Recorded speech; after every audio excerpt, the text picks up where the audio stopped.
Good morning, students. Hope you are good and safe. Welcome to our English class. So, I'm Saranya and I'm here to teach you Chapter 3 Making Friends. Making Friends. It is a dramatized version of an extract from Little Women, written by Louisa May Alcott, an American writer. About the author. Louisa May Alcott was born on November 29, 1832, died on March 6, 1888. She was an American novelist, short story writer, and poet, best known as the author of Little Women 1868 and its sequels Little Men 1871 and Joe's Boys 1886. Alcott was an abolitionist and remained unmarried throughout her life. All her life she was active in such reform movements as temperance and suffrage. About the book. Little Woman is a novel by an American author Louisa May Alcott, which was originally published in two volumes in 1868 and 1869. The story follows lives of the four March sisters, Meg, Jo, Beth, and Amy, and details their passage from childhood to womanhood. It is loosely based on the lives of the author and her three sisters. The scholars classify it as an autobiographical or semi-autobiographical. The book was an overwhelming success. About the characters. Meg March, the oldest March sister, she is responsible and kind. She has a small weakness for luxury and leisure. But the greater part of her is she is gentle, loving, and morally vigorous. Josephine March, the second oldest March sister. Jo, who wants to be a writer, is based on Louisa May Alcott herself, which makes the story semi-autobiographical. Jo has a temper and a quick tongue. Although she works hard to control both, she is a tomboy and reacts with impatience to many limitations placed on women and girls. Laurie Lawrence, the rich boy who lives next door to the March family. Laurie, whose real name is Theodore Lawrence. He is charming, clever, and has a good heart. Mr. Lawrence, Laurie's grandfather and the March's next-door neighbor. He seems gruff, but he is loving and kind. Making friends. In 19th century New England, four sisters, the tomboyish Jo, the beautiful Meg, the frail Beth, and the curly-haired Amy, grow up from girls into young women while their father is away at war. Their family is poor, but they are content and happy. They are always willing to make friends and help others. Are the sisters able to make friends with a lonely neighbor? Read this dramatized version of an extract from Little Women. Characters: Jo, Meg, the March sisters; Laurie, the boy in the neighborhood; grandfather, Laurie's grandfather, old Mr. Lawrence; maid, the helper in the Lawrence household. Scene 1. The scene is set in a drawing room. The room has two sofas facing each other, two deep chairs, a cupboard, and a large coffee table. Between the sofas is the fireplace where a small cheerful fire is blazing. The sofas and chairs are covered with pretty but faded cloth. The curtains at the windows are crimson, bright ones, now faded to a dull color. The effect is one of shabby but genteel poverty. So genteel poverty here is having little money but high social standing. A young girl is reading on one of the sofas, her feet stretched towards the fire. This is Meg. She looks up as another young girl walks in wearing rubber boots and a hooded cape with a broom in one hand and a shovel in the other. So here, a young girl is reading on one of the sofas, her feet stretched towards the fire. She is Meg. She looks up as another girl walks in wearing rubber boots and a hooded cape with a broom in one hand and a shovel in the other. She is Jo. Meg. What in the world are you going to do now, Jo? Jo. Going out for some exercise. Exercise on a cold day like this? Jo. You can sit here and read Ivanhoe and toast your feet. I'm going out. So Ivanhoe is a historical novel on the adventures of Sir Wilfred of Ivanhoe. So here Meg enquires Joe, where is she going? Joe replies that she is going to do some exercise. Meg is shocked to see Joe going out by choice on such a cold, wet day. Joe exists left. Meg stares after her sister. Meg. Joe, she can never sit still for even a moment. But she will be back soon complaining of the cold and telling me how her feet and ears and fingers are frozen and ready to drop off. So here Meg describes her sister Jo and how she is active and can never sit still for even a minute. Then Meg told that Jo would return back soon complaining about the cold outside.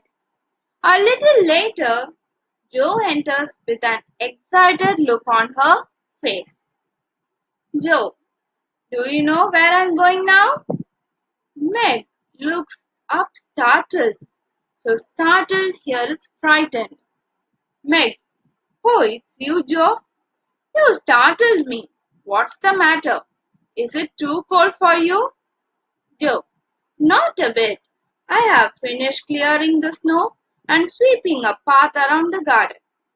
Have you seen the Lawrence boy who lives in that stately mansion on the other side of the hedge? I wonder if he's gone away, or maybe his grandpa doesn't know what's good for him and keeps him shut all day. He needs somebody young and lively. I have a good mind to go over and tell the old gentleman so. So here a little later, Jo came back with an excited look on her face. Then Jo told Meg that she finished clearing the snow and swept the path around the garden. Jo told Meg about Lawrence boy who lives next to them. She told that she had never seen him playing around like other boys. Then she feels that his grandpa doesn't know what's good for him and keeps him shut all day. She told Meg that she is going to tell the old gentleman. Scene 2. The curtain rise to show Laurie looking out of his window. Joe throws a handful of snow towards him. Laurie turns his head to look at Joe. So here, Joe throws a handful of snow towards Laurie to seek his attention, and Laurie turns his head to look at Joe. Joe, how do you do? Are you sick? Laurie, I had a bad cold and have been shut up for a week. Joe, I'm sorry. What do you amuse yourself with? Don't you read? Laurie, not much. They won't let me. Joe, can't somebody read to you? Laurie, Grandpa does sometimes, but my books don't interest him, and I hate to ask Brooke all the time. So here, Joe enquires Laurie about his loneliness. Laurie tells that he was sick and was shut up indoors for a week. Joe felt sorry for him and asked him how he passes away his time. Then he told Joe that they will not let him to read any books. She asked who will read for him. Laurie told that his grandfather would do at times, but because he is not interested in his books and he also hates to make groups to read for him. Joe, have someone come and see you then? Laurie, there isn't anyone I would like to see. Boys make such a row. Make such a row means create so much noise. Joe, isn't there some nice girl who would read and amuse you? Laurie, don't know any. Joe, you know us. Laurie, so I do. Will you come, please? Joe, I'm not quite a nice, but I will come. If mother will let me. I will go and ask her, shut that window like a good boy. So Joe asks Laurie who would accompany in playing. Laurie told that he knew none. So Joe offers to come and read for Laurie, and she says that she is not quite and nice, but she will come. Scene 3. When the curtains rise, we see a young boy in a flutter of excitement at the idea of having company. He frequently glances at the door, as if expecting someone. A bell peals in the distance. Peals here is rings. And the boy stops, transfixed, his head on the side, as if listening to something. So transfixed here is surprised and unable to move. A maid walks in from the right to announce that a young lady has come to see him. So here Laurie is so excited at the thought of having a company and was continuously looking at the door as if he is expecting someone. And that very moment the bell rings and he stops for a moment and listens to the maid walking in and tells him that a young lady has come to see him. Laurie, all right, show her up. It's Miss Joe. Joe appears with a covered dish in one hand and Beth's three kittens in the other. Joe, here I am, bag and baggage. So bag and baggage here is with all possessions. Mother sent her love and would be glad if I could do anything for you. Meg wanted me to bring some of her blancmange. So blancmange here is a fruit-flavored colored dessert. And Beth thought her cats would be comforting. I knew you would laugh at them, but I couldn't refuse. So here Joe comes in bringing some good wishes from her mother along with a blancmange, a cold dessert from Meg and Beth's kitten. Laurie, that looks too pretty to eat.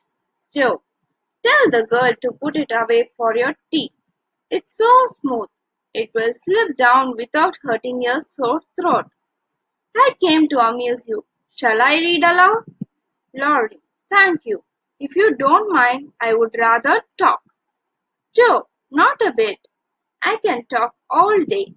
Beth says I never know when to stop.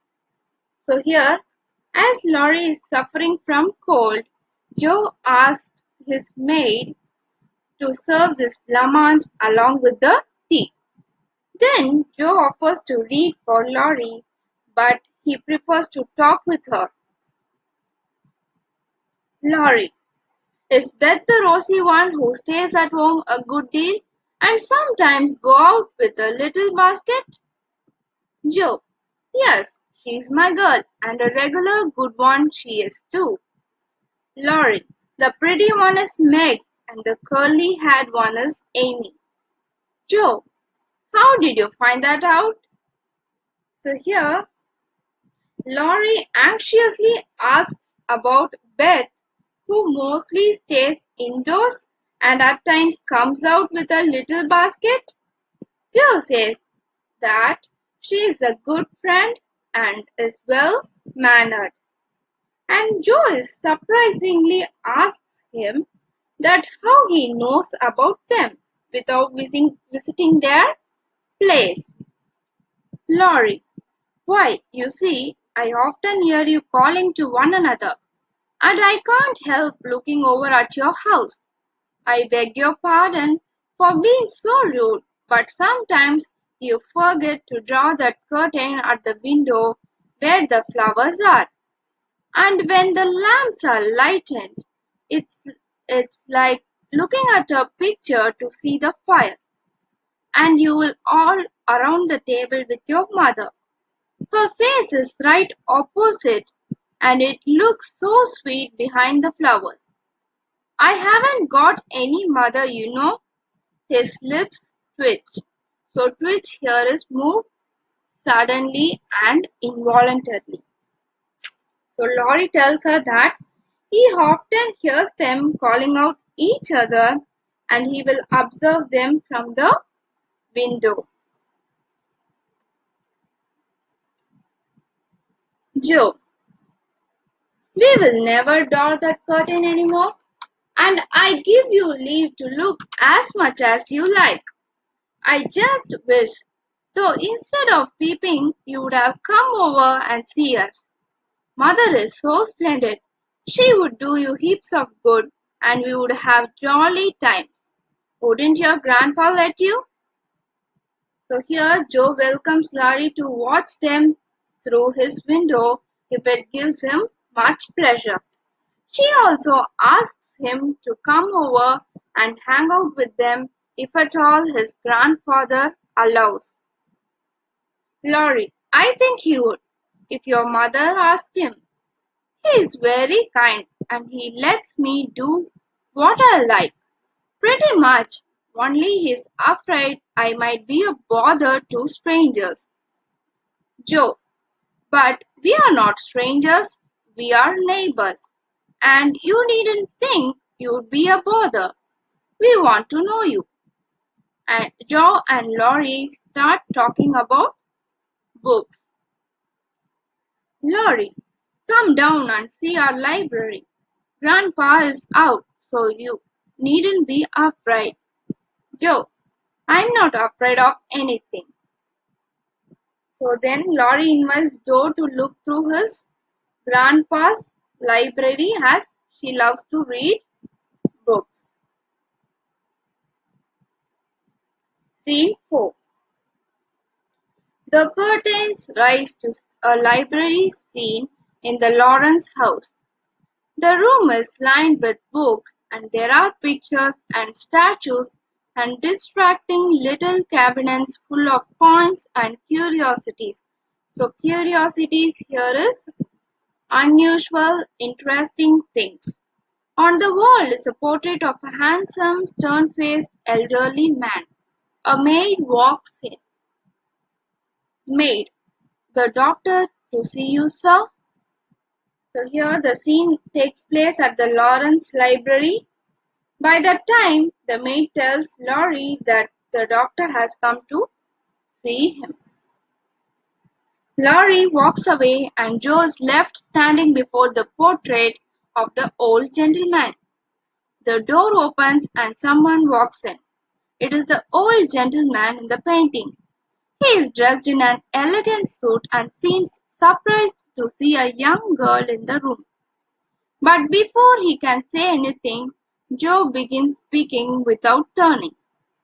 Joe, I'm sure now that I shouldn't be afraid of him, for he's got a kind eyes, though his mouth is grim, and he looks as if as a tremendous will. He's not as handsome as my grandfather, but I like him. Grandfather, in a gruff voice. So gruff voice here is deep and rough voice. Thank you, ma'am. So here, Jo is left alone in the library. She examines a portrait of old Mr. Lawrence and speculates loudly about how the old gentleman might be. She thinks that he probably has a strong personality but also very kind. Suddenly, old Mr. Lawrence thanked her. Jo gives a squeal of dismay and whirls around, her hand clapped to her mouth as she stares at old Mr. Lawrence. Curtains fall. Squeal of dismay here is cry of alarm. So Jo was surprised by old Mr. Lawrence himself, who stood behind her. So here ends scene 3 and scene 4. So students, let us recall the meaning for hard words. Genteel poverty, having little money but high social standing. Startled, frightened, amused, to entertain in a playful, pleasant manner. Transfixed, surprised and unable to move. Blamage, a fruit-flavored cold dessert. Bag and baggage, with all possessions. Twitch, move suddenly and involuntarily. Curiosities, unusual, interesting things. Gruff voice, deep and rough voice. Tremendous, very big or great. Squeal of dismay, cry of alarm. Read the sentence and answer the questions. First one. She can never sit still for even a moment, but she will be back soon complaining of the cold and telling me how her feet and ears and fingers are frozen and ready to drop off. Who said this and about whom? Meg said this about Joe. Why did the speaker say this? Meg said this because Joe said she was going out for some exercise, even though it was a very cold day. What did she really say when she came back? When Joe came back, she said that she had finished clearing the snow and sweeping the path around the garden. Second one, we will never draw the curtain anymore, and I give you leave to look as much as you like. I just wish, though instead of peeping you would have come over and see us. Who said this and to whom? Joe said this to Laurie. The speaker gave permission to look at which thing? Joe gave Laurie permission to look at their family through the open window of their house. How did the person refer to as you describe what he saw behind the window? Laurie told Joe that through their window he could see all the March sisters along with their mother sitting around the table near the fire. Answer these questions. What did Joe decided to do on a cold day? Joe decided to go out and get some exercise on a cold day. What did Joe suggest Laurie should do to keep himself amused? Joe asked Laurie to either read books or have someone read books to him to keep himself amused. What items did Joe bring for Laurie, and from whom? Joe brought Meg's blamage and Beth's cat for Laurie and conveyed their mother's love to him. How did Laurie know the names of the March sisters? Laurie knew the names of the March sisters because he had often heard them calling to one another and could also see them through the window of their house while they sat together at the table with their mother. Describe the library in Laurie's house. Library in Laurie's house was lined with books and there were many pictures statues as well as little cabinet full of coins and unusual and interesting things.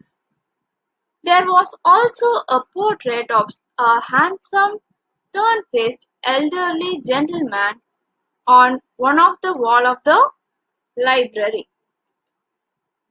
Whose portrait did Joe see in the library? How did she describe the person? The portrait that Joe saw in the library was that of Laurie's grandfather. Joe described him as having kind eyes, but a grim mouth, and he looked like a person who had a tremendous will. Students, I will be posting assignments in Google Classroom. So download the Google Classroom app from Play Store, click Join Class and type our class code SMKIGJU. So I will repeat once again SMKIGJU. Then click Join and join our class and submit your assignments there. Thank you, students.